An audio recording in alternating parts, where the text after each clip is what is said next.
à Malifama plus 223. Bonsoir mesdames et messieurs. Assurez-vous, je ne vais pas vous déranger longtemps. C'est juste un message que je fais passer par rapport à ce qui se passe en Afrique. Voilà. Beaucoup de citoyens français ici, parce que vous n'entendrez pas ce que je dis là, vous ne l'entendrez pas sur BFM TV, ni sur CNews, qui sont des médias de manipulation. Là-bas, on vous dit l'immigration, la France ne peut pas accueillir la misère du monde. Nous avons un gros cœur, mais on ne peut pas accueillir la misère du monde. Je tiens à signaler juste que nous faisons la nuance entre le citoyen français et les dirigeants français. Mais je dois vous expliquer le drame qui se passe en Afrique actuellement.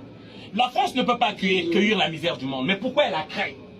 Eh oui, c'est les dirigeants français avec leur politique depuis plus de 60 dernières années qui sont au moins à 90% des crimes qui se passent dans les pays africains. En tout cas, en majorité les pays, les ex-colonies françaises.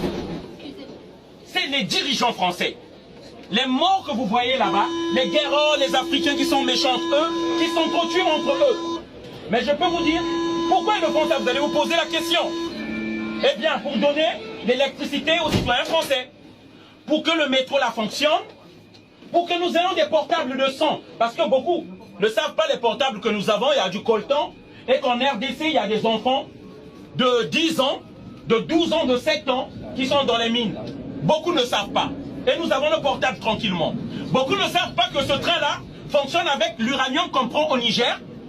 Il y a des gens qui sont irradiés là-bas. Et on leur paye avec du...